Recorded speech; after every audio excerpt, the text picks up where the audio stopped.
Boa noite, nós estamos iniciando mais um programa De Volta para Casa, aqui na TV Evangelizar. Com esse programa nós queremos comunicar os princípios eternos da fé católica de maneira prática, de maneira acessível. Eu sou o professor Eduardo Faria e eu te faço companhia nessa noite de quarta-feira. Nós também vamos conversar sobre pontos da fé católica e vamos contar a história de pessoas que estavam caminhando distantes do rebanho do Senhor, estavam em outros apriscos, mas um dia retornaram para casa. Aliás, esse é o primeiro programa da TV brasileira focado em contar a história de ex-protestantes que se tornaram católicos. E a gente vai entender o porquê disso ter acontecido, o que fez eles se tornarem católicos. Hoje nós temos uma história muito interessante do Leandro Monteiro. O Leandro é advogado, ele foi da Igreja Batista durante muito tempo. Hoje ele é católico e nós vamos conhecer um pouquinho da história dele. Mas antes, eu quero conversar com você, como a gente sempre faz no primeiro bloco, sobre um ponto da fé. E hoje eu vou conversar com você sobre um tema que é um dos mais controversos da Igreja Católica, por parte até mesmo de alguns fiéis católicos e certamente por parte daqueles que não são católicos, que é o tema do papado. Nós temos um Papa, nós temos um vigário de Cristo, uma cabeça visível da Igreja, nós temos o Santo Padre. E esse tema é mal compreendido e até mesmo combatido, e eu quero tratá-lo com você para que você perceba que o papado é uma grande bênção para nós. O fato de nós termos um Papa é aquilo que confere à Igreja de Jesus, ao longo desses 2000 anos de história, unidade. Diversidade, sim, nós não temos uniformidade e é bom que seja assim, mas nós temos unidade. Nós temos unidade de fé, de doutrina, e muito disso nós devemos a essa instituição de um chefe visível da Igreja feita pelo Senhor Jesus. Você conhece a passagem de Mateus capítulo 16, não conhece? São Mateus capítulo 16. Jesus está reunido com os seus discípulos e pergunta para os seus discípulos: quem os homens dizem que o Filho do Homem é? E eles respondem: uns dizem que é João Batista, outros dizem que é algum dos profetas. E aí Jesus afunila a pergunta: e vocês? Quem vocês dizem que eu sou? E São Pedro dá um passo à frente e diz: tu és o Cristo, o Filho do Deus vivo. E Jesus diz: muito bem, Pedro, muito bem, Simão, você respondeu isso não a partir de sangue ou carne, mas foi o próprio Deus que te revelou. E eu te digo, e aqui ele diz para o antigo Simão, que tu és Pedro, e sobre esta pedra edificarei a minha igreja. Dar-te-ei as chaves do reino, e tudo aquilo que você ligar na terra será ligado no céu, e tudo que você desligar na terra será desligado no céu. A gente viu nesse episódio aqui algo muito interessante, que é o Senhor Jesus estabelecendo um líder visível na sua igreja, uma pedra fundamental, e já eu falo mais sobre isso, uma pedra fundamental, e dando a Pedro o poder das chaves, o poder de ligar e de desligar. Essa passagem de Mateus capítulo 16 você já conhece. Talvez a passagem que você não conheça é a passagem de Isaías capítulo 22, falando sobre a monarquia de Israel. E eu quero ler para você Isaías capítulo 22, a partir do versículo 15. Assim diz o soberano, o Senhor dos exércitos: vá dizer a esse Sebna, administrador do palácio: o que faz aqui? Quem deu permissão para você entrar? Você será atirado para longe, eu o demitirei de suas funções. Agora perceba, Isaías 22, 20. Naquele dia, convocarei o meu servo Eliaquim, eu o vestirei com o manto, com o seu cinto revestirei, e a ele entregarei autoridade. Ele será um pai para os habitantes de Jerusalém e para os moradores de Judá. Porei sobre os ombros dele a chave do reino de Davi. O que ele abrir, ninguém conseguirá fechar, e o que ele fechar, ninguém conseguirá abrir. Que interessante. A gente vendo no Antigo Testamento um primeiro-ministro com 3 características: paternidade. Ele não é o rei, ele é o primeiro-ministro, mas ele é pai dos habitantes de Jerusalém. Segundo, ele tem as chaves do reino. Lembre-se que naquela época todas as cidades eram muradas e as cidades tinham chaves. E terceiro, aquilo que ele fechava ninguém podia abrir, e o que ele abria ninguém podia fechar. Qualquer semelhança não é mera coincidência. O Senhor Jesus estabelece São Pedro e os seus sucessores como primeiro-ministro da casa de Deus. O rei é Jesus, mas ele coloca sobre Pedro a autoridade para pastorear o rebanho. Lembra?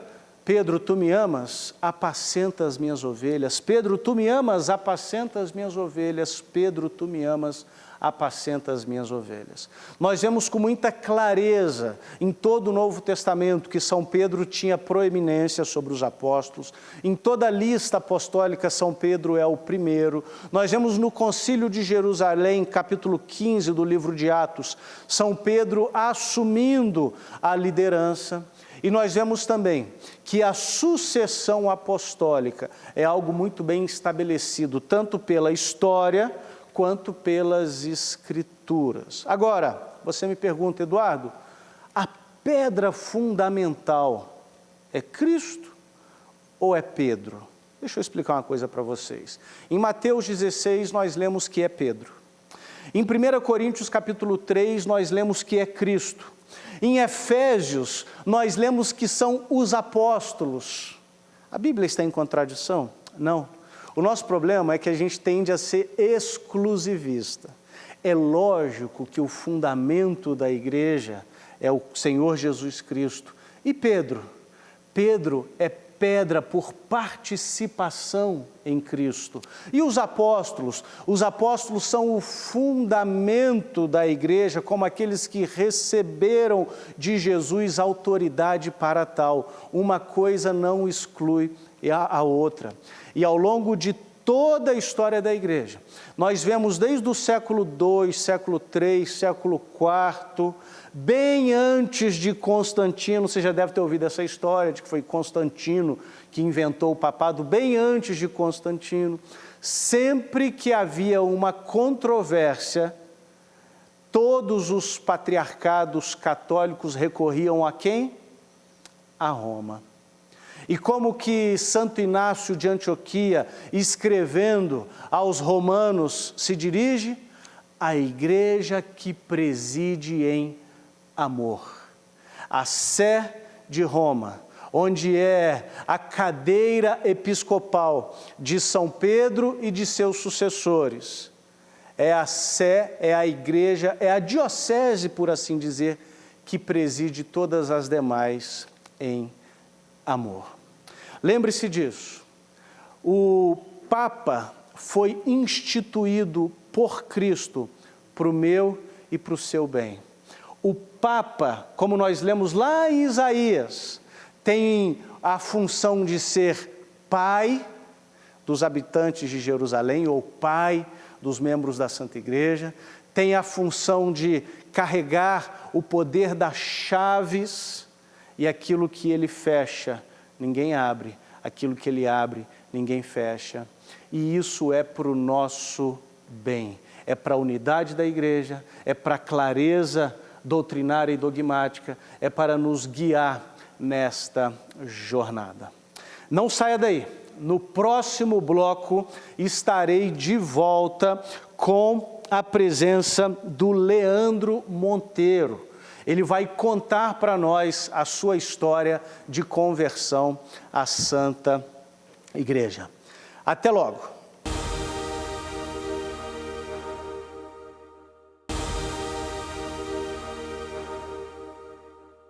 Estamos iniciando o segundo bloco do programa De Volta para Casa, aqui na TV Evangelizar. E como você já sabe, o segundo bloco é aquele momento no qual nós recebemos convidados que nos contam a sua história de retorno ao lar, nos conta a sua história de retorno à Santa Igreja Católica.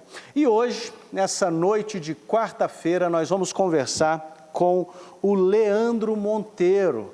O Leandro é advogado, ele foi da Igreja Batista durante muito tempo e hoje ele é católico e ele vai nos contar como que se deu essa jornada. Leandro, por favor, vem aqui, seja muito bem-vindo, obrigado pela sua presença, certamente é o convidado mais elegante que já tivemos aqui no nosso programa, pode se assentar. Obrigado. Você está elegante assim, porque você é advogado, porque você tem um casamento, como é que é isso? As duas coisas. Ah, então tá certo. Obrigado, Leandro, pela sua presença conosco. Leandro, há quanto tempo você é católico? Bom, a minha conversão se deu em 2011, então vai fazer 12 anos. 12 anos. Só que antes de ser católico, você já amava o nosso Senhor Jesus Cristo. Já, claro. Então, como que foi a sua conversão a Cristo, primeiramente? Bom, eu nasci num lar evangélico, né? Muito forte, né? A minha mãe e os meus avós, eu cresci com eles praticamente, sempre me educaram na fé, a amar Nosso Senhor, né? Eles sempre também me incentivavam a fazer leituras diárias das Escrituras, com devocionário para crianças, o que fosse, escola dominical de manhã, culto à noite. Então, eu sempre fui muito educado nisso. E isso despertou o meu lado religioso muito cedo. Então, eu sempre fui muito religioso, muito devoto, né? Desde o início. Então, eu aprendi a amar Nosso Senhor com a educação familiar. Então, desde criança, você já tinha um relacionamento com Jesus. Sim. Você era da Igreja Batista desde criança? Eu passei por algumas igrejas, né? E presbiteriana, batista, metodista, mas eu fiquei entre presbiteriana e batista, e a última, que eu estava mais tempo, era batista. Mas sua mãe e seus avós eram de qual denominação? Meus avós, eles eram batistas e minha mãe era presbiteriana. Ah, sim. E desde pequeno, lendo a Bíblia, sim, se aprofundando nas Escrituras, aprendendo acerca de Jesus.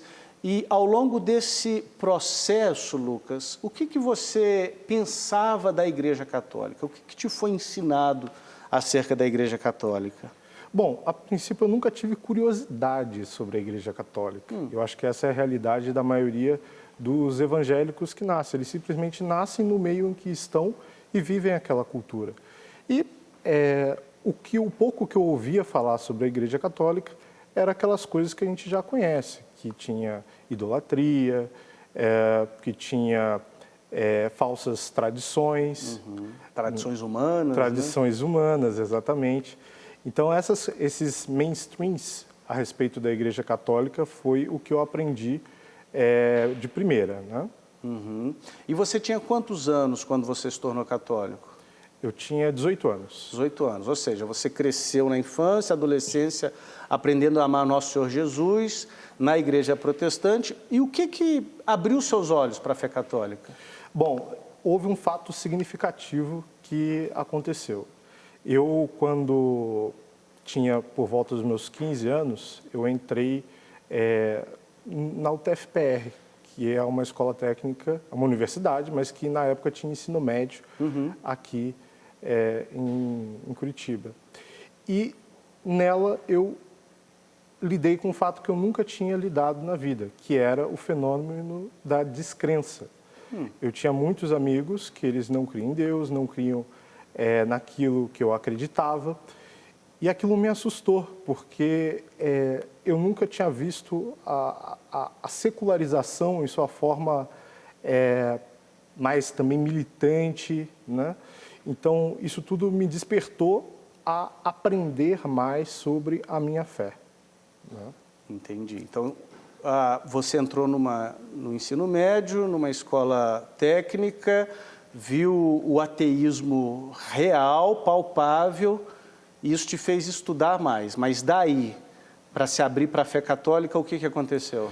Aconteceu o seguinte, à medida que eu ia estudando sobre a minha fé, eu ia ficando cada vez com mais dúvidas, porque eu não conseguia responder aquilo que os meus amigos estavam colocando. Então eu comecei a ler livros de filosofia, comecei a procurar teólogos e comecei a ver que alguns desses teólogos eram católicos. Então tive alguns contatos com o Santo Anselmo, que foi o primeiro, o Duns Scotus, o São Tomás, mas era sempre uma aproximação não muito profunda, era mais para tomar argumentos, né? Só que houve um fato significativo, que na época eu tinha uma colega que era testemunha de Jeová e eles não acreditam em algumas coisas que evangélicos em geral acreditam, que é, por exemplo, a Santíssima Trindade. Exato. E eu quis investigar essa questão porque realmente era uma coisa que nos dividia. Chegou um dia que eu tomei essa colega, a gente sempre conversava sobre esses assuntos, mas chegou um dia que a gente separou para conversar sobre vários temas da nossa fé. E a gente fez isso na biblioteca, né? E naquele dia eu tomei minha Bíblia, fui com minha Bíblia, ela estava cheia de anotações, e ali eu vi que eu não tinha base para responder ainda o que ela colocava. Eu senti um golpe muito forte, porque eu sempre tinha ouvido falar nas igrejas que eu passava que a Bíblia ela se explica sozinha. E naquele momento, apesar de toda a minha ciência do momento das Escrituras, porque, poxa, eu li as Escrituras tão bem quanto ela, eu li 2 vezes a Bíblia no mesmo ano, quando tinha 12 anos. Olha então, eu achava que tinha domínio. Só que ali eu vi que eu não tinha. E ela foi com grego, foi com latim, foi com um monte de coisa, e aquilo me assustou.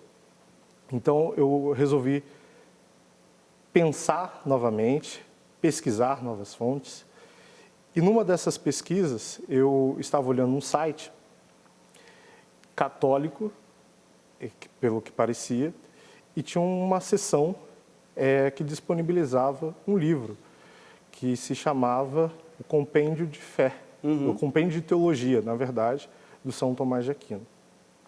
E como essa questão da Santíssima Trindade era a mais espinhosa que nos dividia, eu e minha colega testemunha de Jeová, eu resolvi ir direto na parte da Santíssima Trindade, em que ele explicava. E ali, São Tomás, ele fez uma explicação de tal modo que toda vez que ele terminava a explicação, ele dizia assim, e por isso a regra da fé católica ensina. E toda vez que eu ouvia essa frase, eu lia, na verdade, essa frase, isso me arrepiava. É interessante você falar isso, Leandro, porque para mim isso também foi muito fundamental na minha própria jornada. Por exemplo, Você mencionou alguns teólogos que foram importantes na sua formação. Eu, como pastor protestante, eu admirava muito Santo Agostinho, Santo Atanásio, São Jerônimo, Santo Ambrósio, São Basílio de Cesareia, muito embora eu não o chamasse de santo, né? Eu falava Agostinho, Ambrósio, sim, alguma coisa assim. Por quê? Porque de alguma forma eu sabia que a elaboração dogmática acerca da Trindade, por exemplo, não era uma coisa, não era um fato dado, não era uma coisa simples. Existem elementos bíblicos? Sim, mas no sola Escritura não se sustenta. Aliás, Ário, né, o grande herege, Ário, quando negava a divindade de Cristo, quando negava que Cristo e o Pai são da mesma substância, ele dizia, isso não está na Bíblia. É interessante, né? O herege Ário dizia, sim, isso não está na Bíblia. Só que esses que eu mencionei, Basílio, Santo Agostinho, São Jerônimo, Santo Ambrósio, Santo Atanásio, nem se fala, né? O grande campeão da causa da Santíssima Trindade, eu, como pastor protestante, os admirava muito pela sua cristologia, pela sua elaboração dogmática acerca da Trindade, né? Você está mencionando na conversa que você teve com a sua amiga, mas quando eu fui investigar a vida deles, santos do século IV, século V, quando eu fui investigar a vida deles, eu descobri uma coisa muito interessante, Leandro. Eles eram católicos, eles eram devotos de Maria, eles rezavam pelos mortos, eles tinham imagens, eles criam na presença real. Eu falei, ora, eu não posso, honestamente, olhar para esses santos e falar assim, a parte que eu concordo, eles estão certos, a parte que eu discordo, eles estão errados. Né? Como que foi para você perceber isso, que talvez o protestantismo, em sua modernidade histórica, talvez não tenha esse lastro epistemológico, teológico, para sustentar-se sem a tradição da igreja? Isso foi uma coisa muito interessante, Eduardo, porque quando eu li o compêndio de teologia, eu não tinha preparo filosófico nenhum. Eu tinha 18 anos. Você não tinha feito direito ainda, né? Mas eu entendi o que ele quis dizer. E aquilo foi fundamental para mim. Eu acho que foi a luz da graça divina iluminando aqueles que se aproximam da verdade com amor. Uhum. E era isso que eu estava tentando fazer. E ali eu vi que toda vez que o São Tomás ele dizia, e por isso a regra da fé católica ensina, eu conseguia ver que tinha um colosso por trás, que tinha uma verdadeira guardiã da eternidade ali. E isso eu nunca senti no meio protestante, no meio evangélico. Né? Uhum. E ser um guardião da tradição, dos séculos que passam, daquilo que é perene, eu nunca senti isso. O que eu senti era o seguinte, eu fazia uma interpretação da Bíblia e acusava essa interpretação como uma interpretação histórica, uhum, sem conferir, obviamente, a história. E quando a gente confere a história, obviamente a gente a gente vê essa questão que você colocou, que os grandes santos que formularam, basicamente deram estrutura para as doutrinas que nós acreditamos, inclusive em comum com os protestantes, eles eram católicos. Uhum. E essa questão de você sentir que a sua crença nunca teve uma interrupção, mas sempre foi crida, é o que foi o mais maravilhoso, uhum, para mim, como protestante na época. Eu podia mostrar que minha fé sempre foi crida. Perfeito. Para mim isso também foi maravilhoso. Nessa jornada, qual foi o dogma ou a doutrina católica que para um batista foi assim o mais difícil de você assentir, compreender, concordar, e como que você superou isso? Eu creio que os dogmas marianos, porque alguns deles, como por exemplo a Assunção de Nossa Senhora, eles não estão explicitamente nas Escrituras. Então, esses dogmas marianos foram os principais, foram os mais difíceis, né? Até porque ainda juntava aquela carga que a gente tem no protestantismo de um anti-marianismo, de temer que a gente esteja sendo idólatra, né? Ao tratar sobre Nossa Senhora. Mas isso foi superado com uma coisa muito simples, estudando e rezando o terço. Eu lembro perfeitamente que eu pedi ajuda de Nossa Senhora para rezar o terço, para me tornar mais íntimo dela. E acredito que à medida que eu fui fazendo isso, naturalmente, ela não recusou essa graça, né? E eu fui conseguindo aceitar e ver com mais clareza que, na verdade, os dogmas marianos, eles são quase que uma consequência dos dogmas cristológicos. Perfeito. Eu tenho um pequeno apostolado no Instagram, professor Eduardo Faria, é o meu @. E muitas pessoas me perguntam isso. Falam, Eduardo, eu quero ser católico, mas eu tenho medo de idolatrar Maria, eu não quero ser idólatra, achando que louvar Maria como a mais perfeita criação de Deus aborreceria o Criador, né? Um artista não fica aborrecido se você louva a obra dele. Um pintor não vai ficar bravo se você falar que quadro lindo. Assim como Deus não vai ficar bravo se você dizer que criatura maravilhosa é Nossa Senhora. E eu também superei com algumas pontuações que você fez, principalmente percebendo que todos os dogmas marianos são primeiramente cristológicos, né? Falam acerca do Cristo. Mas teve uma coisa também que eu percebi, eu não sei se você vai concordar comigo. Jesus, para ser o nosso perfeito Salvador, ele precisou guardar os 10 mandamentos. E dentre os mandamentos está honrar pai e mãe. Ou seja, Jesus honrou Nossa Senhora. De modo que nós nunca conseguiremos honrar Nossa Senhora mais do que Jesus honrou, né? Então, assim, a gente pode ficar tranquilo que a gente não vai amar Maria mais do que o filho dela amou. E quando a gente ama Maria, a gente está simplesmente seguindo o exemplo do Cristo. E como que a sua família reagiu, Leandro? Você disse, né, seus avós batistas, sua mãe presbiteriana, você era relativamente jovem na época, ainda é, mas era mais ainda. Como que sua família reagiu à sua nova opção de vida? Então, não foi uma transição fácil, porque no meio evangélico, o catolicismo, para a maioria dos evangélicos, o catolicismo é praticamente uma outra religião, né? Não se trata nem de um cristianismo verdadeiro, né? Então, eu lembro perfeitamente do dia em que eu contei para eles, né, acerca da minha conversão. Foi duro, porque perguntaram por que não a igreja anglicana, ou por que não a igreja luterana, enfim, formas mais, digamos, litúrgicas, né, parecidas com a igreja católica. Mas eu já vinha há algum tempo olhando a fé católica com carinho.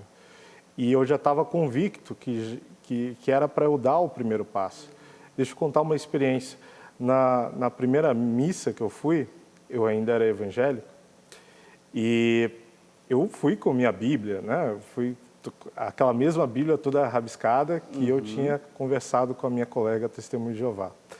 E nessa missa, eu estranhei muito, primeiramente, né?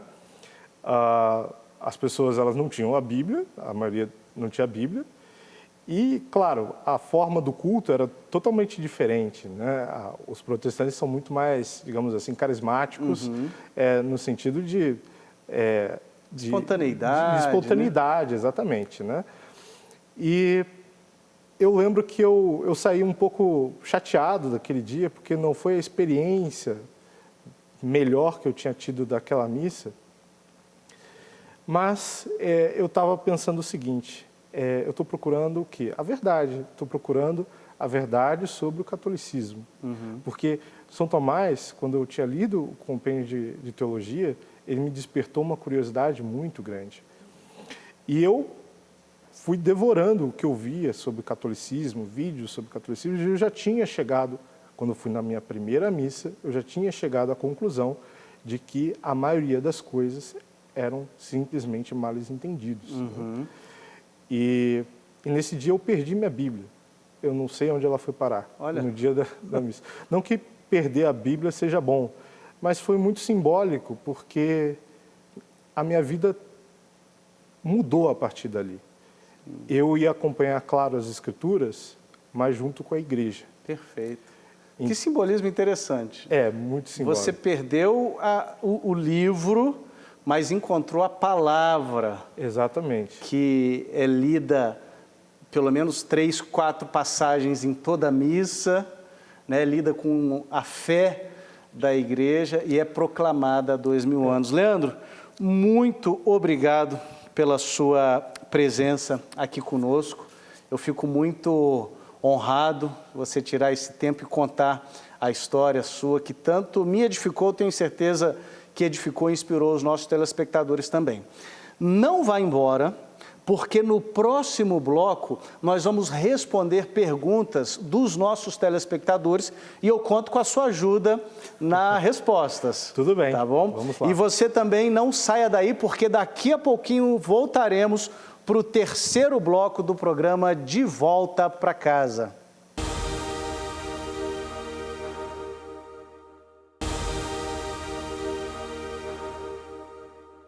Estamos iniciando o terceiro bloco do programa De Volta para Casa, aqui na TV Evangelizar. E como você já sabe, esse é o momento no qual nós respondemos as perguntas que vocês enviaram para nós, e eu vou respondê-las com a ajuda do Leandro, que é o nosso convidado de hoje. E a primeira pergunta, Leandro, vem da Ana Maria Greco, de São Paulo, e ela faz a seguinte pergunta: no Evangelho de Mateus, Jesus é abordado pela mulher cananeia, que tem uma filha endemoniada. Neste episódio, ele se recusa a atender o seu pedido, mas por causa de sua humildade e fé, Jesus a atende. Minha questão é, por que Jesus veio inicialmente para os judeus e somente depois para a conversão de todos os povos? Essa é a pergunta da Ana Maria Greco, de São Paulo. Muito interessante, Ana Maria, a sua pergunta. A gente percebe que não é uma dúvida necessariamente sobre questões de apologética católica, mas sobre a história da salvação. E, de fato, essa passagem que você citou, ela é intrigante, né? Uma mulher que não é parte do povo de Deus, e a gente tem que se lembrar que o Evangelho de Mateus foi escrito para os judeus, e uma mulher que não é parte do povo judeu, uma cananeia, tem uma filha endemoniada e pede para que Jesus liberte a sua filha. E Jesus diz, não é correto eu deixar de alimentar os filhos para alimentar os cachorrinhos. E essa mulher tem uma fé inabalável. E a resposta dela impressiona Jesus. É lógico que Jesus, quando faz essa pergunta, né, quando faz essa interpolação, não vou alimentar os cachorrinhos, Jesus está num modelo rabínico da época, testando a fé da discípula. E a resposta dela é, mas até os cachorrinhos comem das migalhas que caem da mesa. E impressionado com a fé dessa mulher, Jesus cura a filha dela. E a pergunta é, por que Jesus veio inicialmente para os judeus? A gente precisa entender o seguinte, para que Deus levasse a termo o seu plano de salvação, ele formou para si, a partir de Abraão, um povo, o povo judeu. E a partir desse povo, ele estabeleceu todos os caminhos para preparar a humanidade para a vinda do Salvador. Então Jesus estabeleceu uma aliança com Abraão, Abraão foi pai de Isaac, Isaac foi pai de Jacó, Jacó foi pai das 12 tribos de Israel, essas 12 tribos, né, os 12 clãs de Israel com os seus descendentes foram escravizados no Egito, depois foram libertos, chegaram à Terra Prometida, passaram pelo Sinai, onde receberam a lei, e lá eles aprenderam acerca do sacerdócio, do profeta, eventualmente foi-se estabelecida a monarquia em Israel, e os profetas chamavam o povo ao arrependimento e anunciavam para o povo a vinda do Messias, aquele que seria o próprio Deus encarnado e que morreria na cruz por nossos pecados. Só que Israel, desde o início, tinha uma função sacerdotal. O povo de Israel, Ana Maria, tinha uma função de preparar a humanidade para a vinda do Messias. Nós lemos, por exemplo, lá no iniciozinho do livro de Deuteronômio, Deus dizendo que estabelecera o povo na terra para que as outras nações olhassem para Israel e quisessem se render ao Deus de Israel. Israel tinha esse mandato, essa ordem de ser uma nação santa, consagrada ao Senhor, um sacerdócio real. Só que Israel não cumpriu esta missão. Israel se afastou dos caminhos de Deus, Israel foi atrás de falsos deuses, de modo que quando Jesus encarna, ele precisa primeiro restaurar Israel. Ele precisa primeiro cumprir aquilo que Israel não cumpriu. Por isso que não é coincidência que Mateus narra a história de Jesus nos primeiros capítulos, assim como nós vemos no Pentateuco a história de Israel. Ou seja, Israel surge na Palestina, Jesus nasce na Palestina. Israel vai para o Egito, Jesus, junto com São José e Nossa Senhora, foge para o Egito.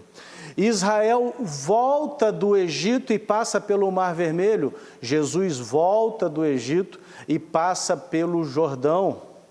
Israel passa 40 anos no deserto. Jesus passa 40 dias no deserto.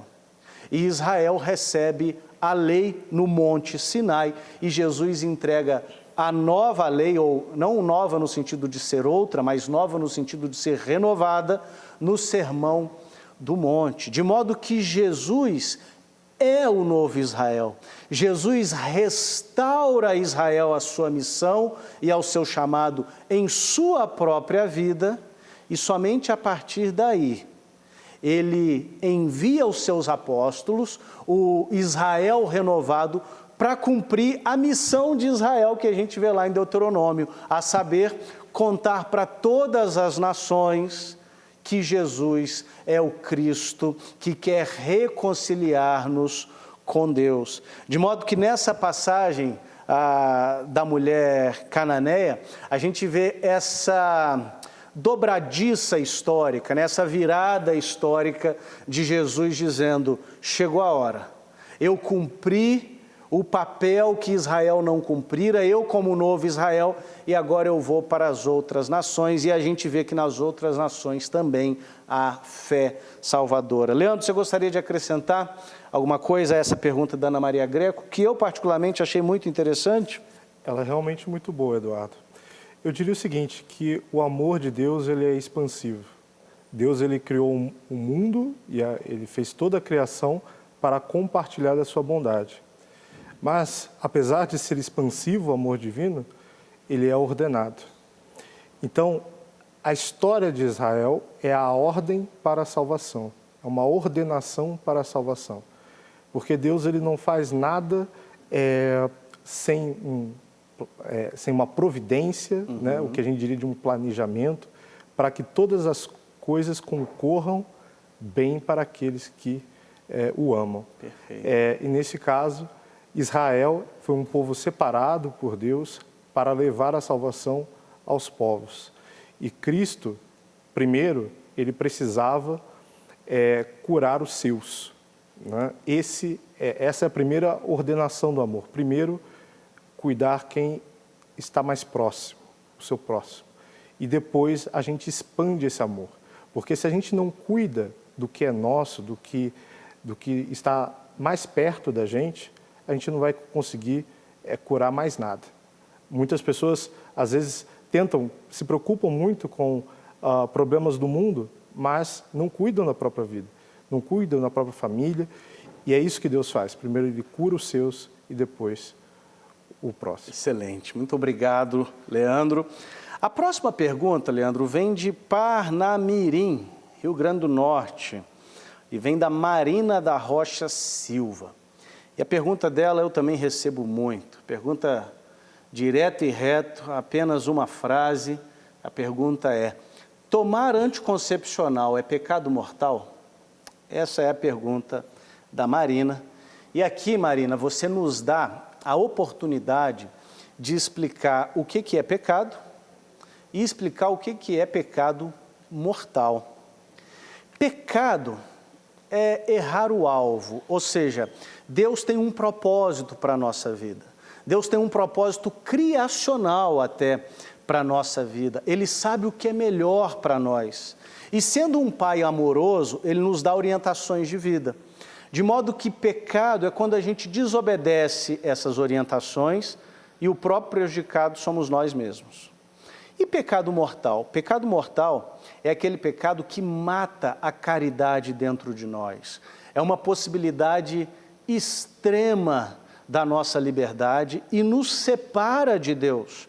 O pecado mortal só é perdoado, de duas formas, ou no batismo, que aí a mancha do pecado original e todos os outros pecados cometidos, se for o caso, é lavado nas águas do batismo, ou depois do batismo, se a pessoa utilizar dessa possibilidade da liberdade para pecar, na confissão. E para que haja um pecado mortal, já eu chego no tema da sua pergunta, mas eu preciso explicar sobre pecado mortal. Para que haja um pecado mortal, Marina, precisa haver 3 fatores. Primeiro, uma matéria grave. Segundo, consciência de que se trata de uma matéria grave. E terceiro, liberdade. A pessoa fez o que fez porque ela quis. Ela tinha liberdade, ela não foi forçada por nenhuma circunstância ou nenhuma outra pessoa. Então vamos lá. Para responder a sua pergunta, tomar anticoncepcional é pecado mortal?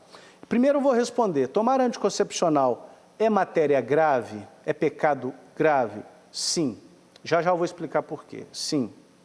Segundo, a pessoa ela tem consciência, porque muitas pessoas, homens e mulheres, aqui eu estou falando de anticoncepcional porque foi a sua pergunta, mas eu estou falando de qualquer método de controle de natalidade artificial, tá?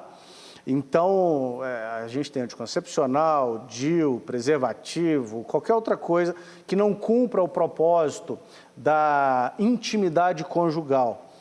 A pessoa sabe que é pecado? E sabendo que é pecado, ela fez porque quis? Se somar esses 3 fatores, e a resposta for sim, então sim, é pecado mortal. Mas a grande pergunta é, por que anticoncepcionais, quaisquer que forem, não é recomendado pela Santa Igreja e é dito como pecado pela Santa Igreja? Lembre-se, pecado é aquilo que foge aos planos de Deus e nos prejudica. Porque o propósito criacional da intimidade conjugal são pelo menos 3. Primeiro, o próprio prazer. Deus criou o prazer e quer que nós nos alegremos com o nosso cônjuge. Segundo, para a união do casal, para que o casal deixe de ser 2 e se torne de fato 1, essa intimidade tão profunda. E terceiro, para a procriação.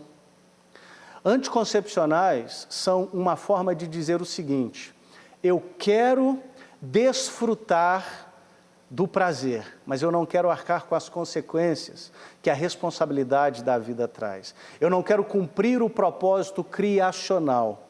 E o Papa Paulo VI, no documento Humani Vitae, ele faz uma profecia. Ele diz que se os métodos anticoncepcionais se espalhassem, nós veríamos um crescimento de promiscuidade, de desvalorização da sexualidade e, inclusive, desvalorização da própria mulher. E foi uma profecia, Ele disse isso há tantas décadas atrás e nós vimos isso acontecer. Por fim, eu diria, Marina, que a Bíblia e a igreja nos ensina que filhos são bênção. Perceba, ser fértil é bênção. Tomar uma pílula para deixar de ser fértil é tomar um remédio para combater qual doença? A doença da fertilidade, da bênção da fertilidade? Isso é loucura.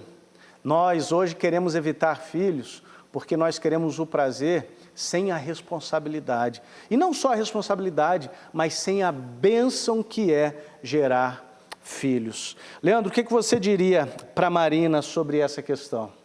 Primeiramente, sobre o pecado mortal. O pecado mortal, ele genericamente é chamado de pecado contra a vida.